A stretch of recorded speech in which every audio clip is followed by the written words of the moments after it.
व्यापक शून्यता अस्तित्व का आधार, ब्रह्मांड का मूलभूत गुण है। तारामंडल इस व्यापक शून्यता में जरा सी छींटे हैं। इस विशाल शून्यता को ही हम शिव कहते हैं। शिव वो है जिनका ना आदि है और ना ही अंत। परमात्मा भगवान शिव ही इस सृष्टि के निर्माता भी है और विनाशक भी। धर्म ग्रंथों के अनुसार धर्म की रक्षा के लिए और अपने भक्तों से प्रसन्न होकर शिव कई बार इस धरा पर अवतरित हुए हैं। तो आइए जानते हैं भगवान शिव के कितने अवतार हुए हैं। शिव महापुराण में भगवान शिव के 19 अवतारों का वर्णन मिलता है, लेकिन बहुत ही कम लोग भगवान शिव के इन अवतारों के बारे में जानते हैं। शिव के सभी अवतारों के बारे में जानने के लिए इस वीडियो को अंत तक जरूर देखिए। नमस्कार दोस्तों, माइथोलॉजिकल सृष्टि पर एक बार फिर से आपका स्वागत है। वीरभद्र अवतार भगवान शिव का ये अवतार तब हुआ था जब दक्ष द्वारा आयोजित यज्ञ में माता सती ने अपनी देह का त्याग किया था। जब भगवान शिव को ये ज्ञात हुआ तो उन्होंने क्रोध में अपने सर से एक जटा उखाड़ी और उसे रोषपूर्वक पर्वत के ऊपर पटक दिया। उस जटा से महाभयंकर वीरभद्र प्रकट हुए। शिव के इस अवतार ने दक्ष के यज्ञ का विध्वंस कर दिया और दक्ष का सिर काटकर उसे मृत्युदंड दिया। पिपलाद अवतार भगवान शिव के पिपलाद अवतार का मानव जीवन में बड़ा महत्व है। पौराणिक कथा के अनुसार जब पिपलाद ने देवताओं से पूछा, क्या कारण है कि मेरे पिता दधीचि जन्म से पूर्व ही मुझे छोड़कर चले गए, देवताओं ने बताया, शनिदेव की दृष्टि के कारण तुम्हारे पिता जन्म से पूर्व तुम्हें छोड़कर चले गए थे। पिपलाद ये सुनकर बड़े क्रोधित हुए। उन्होंने शनि को नक्षत्र मंडल से गिरने का श्राप दे दिया। श्राप के प्रभाव से शनिदेव उसी समय आकाश से गिरने लगे। देवताओं की प्रार्थना पर पिपलाद ने शनि को इस बात पर क्षमा किया कि शनि जन्म से लेकर 16 साल की आयु तक किसी को भी कष्ट नहीं देंगे। शिव महापुराण के अनुसार स्वयं ब्रह्मा ने ही शिव के इस अवतार का नामकरण किया था। नंदी अवतार। इस अवतार की कथा इस प्रकार है। शीलाद नामक एक मुनि ब्रह्मचारी थे। वंश समाप्त होता देख उनके पितरों ने शीलाद से संतान उत्पन्न करने को कहा। शीलाद ने अयोनिज और मृत्युहीन संतान की कामना से भगवान शिव की तपस्या की। तब भगवान शंकर ने स्वयं शीलाद के यहाँ पुत्र के रूप में जन्म लेने का वरदान दिया। कुछ समय बाद भूमि जोतते समय शीलाद को भूमि से उत्पन्न एक बालक मिला। शीलाद ने उसका नाम नंदी रखा। शिव ने नंदी को अपना गणाध्यक्ष बनाया। मरुतों की पुत्री सुषा के साथ नंदी का विवाह हुआ था। भैरव अवतार। शिव महापुराण में भैरव को शिव का पूर्व अवतार बताया गया है। एक बार भगवान शंकर की माया से प्रभावित होकर ब्रह्मा और विष्णु स्वयं को श्रेष्ठ मानने लगे। तब वहां तेज पुंज के मध्य एक पुरुष आकृति दिखलाई पड़ी। उन्हें देखकर ब्रह्मा जी ने कहा, चंद्रशेखर तुम मेरे पुत्र हो, अतः मेरी शरण में आओ। ब्रह्मा की ऐसी बात सुनकर भगवान शंकर को क्रोध आ गया। उन्होंने उस पुरुष आकृति से कहा, काल की भांति शोभित होने के कारण आप साक्षात काल राजा है। भीषण होने से भैरव है। भगवान शंकर से इन वरों को प्राप्त कर काल भैरव ने अपनी उंगली के नाखून से ब्रह्मा के 5वें सिर को काट दिया। ब्रह्मा का 5वां सिर काटने के कारण भैरव ब्रह्म हत्या के पाप से दूषित हो गए। काशी में भैरव को ब्रह्म हत्या के पाप से मुक्ति मिली। शिव महापुराण में भैरव को भगवान शंकर का पूर्ण रूप बताया गया है। अश्वत्थामा अवतार। अश्वत्थामा काल, क्रोध, यम व भगवान शंकर के अंशावतार थे। महाभारत के युद्ध में गुरु द्रोणाचार्य के पुत्र अश्वत्थामा ही एकमात्र ऐसे योद्धा थे जो युद्ध को कौरवों के पक्ष में करने की क्षमता रखते थे, लेकिन उन्हें युद्ध के अंत में सेनापति बनाया गया था। द्रोणाचार्य ने शिव को पुत्र के रूप में पाने के लिए घोर तपस्या की थी।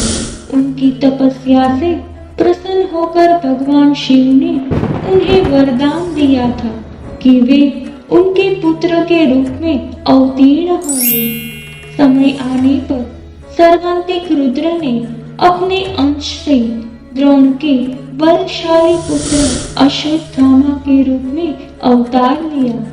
ऐसी मान्यता है कि अश्वत्थामा अमर है तथा वह आज भी धरती पर ही निवास करते हैं। शर्भावतार। शर्भावतार में भगवान शंकर का स्वरूप आधा मृग तथा शेष शरण पक्षी का था। लिंग पुराण में शिव के शर्भावतार की कथा के अनुसार हिरण्यकशिपु का वध करने के लिए भगवान विष्णु ने ऋषि अवतार लिया था।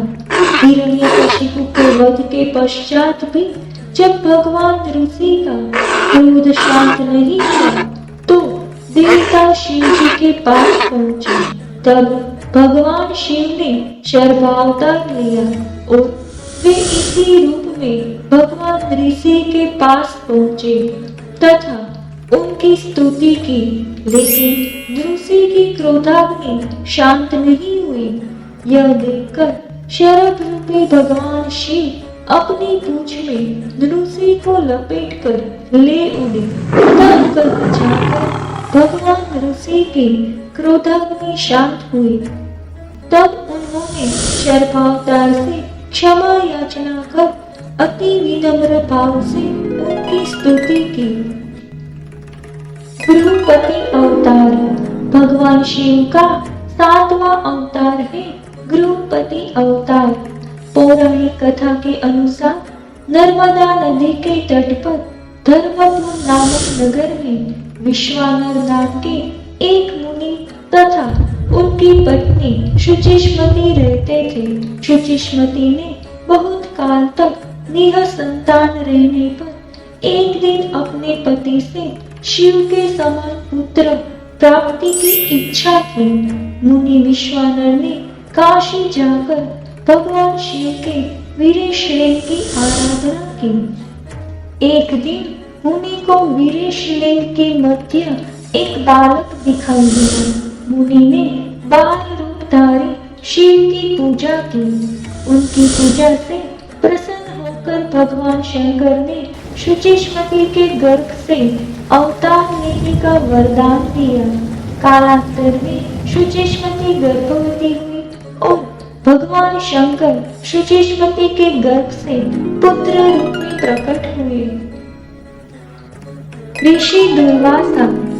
धर्म ग्रंथों के अनुसार सती अनुसुईया के पति महर्षि अत्रि ने ब्रह्मा के निर्देशानुसार पत्नी सहित वृक्षकुल पर्वत पर पुत्र कामना से घोर तप किया।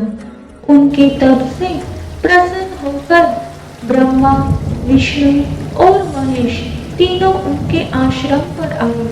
उन्होंने कहा, हमारे अंश से तुम्हारे 3 पुत्र होंगे जो त्रिलोक में विख्यात तथा माता पिता का यश बढ़ाने वाले होंगे। समय आने पर ब्रह्मा जी के अंश से चंद्रमा उत्पन्न हुए। विष्णु के अंश से श्रेष्ठ संन्यास पद्धति को प्रचलित करने वाले दत्तात्रेय उत्पन्न हुए और रुद्र के अंश से मुनिवर दुर्वासा ने जन्म लिया।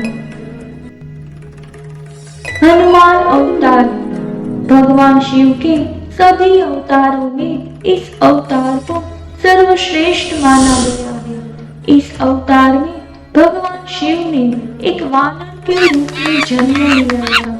शिव पुराण के अनुसार देवताओं और दानवों को अमृत बांटते हुए विष्णु जी के मोहिनी रूप को देखकर लीलावश शिव जी ने कामातुर होकर अपना वीर्यपात कर दिया। सप्तऋषियों ने उस वीर्य को कुछ पत्तों में संग्रहित कर लिया। समय आने पर सप्तऋषियों ने भगवान शिव के वीर्य को वानरराज केसरी की पत्नी अंजनी के कान के माध्यम से गर्भ में स्थापित कर दिया, जिससे अत्यंत तेजस्वी एवं प्रबल पराक्रमी श्री हनुमान जी उत्पन्न हुए। वृषण अवतार धर्म ग्रंथों के अनुसार इस अवतार में भगवान शिव ने विष्णु पुत्रों का संहार किया था।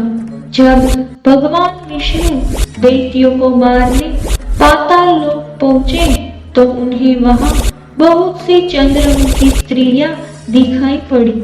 विष्णु ने उनके साथ रमण करके बहुत से पुत्र उत्पन्न किए। विष्णु के इन पुत्रों ने पाताल से पृथ्वी तक बड़ा उपद्रव किया। उनसे घबराकर ब्रह्मा जी ऋषि मुनियों को लेकर शिव जी के पास गए और रक्षा के लिए प्रार्थना करने लगे। तब भगवान शंकर ने वृषण रूप धारण कर विष्णु पुत्रों का संहार किया। प्रिय दर्शकों, शिव के सभी अवतारों की महिमा का वर्णन एक वीडियो में समेटना आसान नहीं था, इसलिए बाकी बचे शिव के अवतारों की महिमा का वीडियो भी जल्द ही पेश करेंगे। उम्मीद है भगवान शिव की महिमा आप सभी पर बनी रहेगी। ऐसी ही माइथोलॉजिकल जानकारी के लिए हमारे चैनल को लाइक, शेयर और सब्सक्राइब करें और हाँ, नीचे दिए गए बेल आइकन को जरूर से दबाएगा, जिससे नए वीडियो से रिलेटेड नोटिफिकेशन आपके चैनल को मिलते रहेंगे।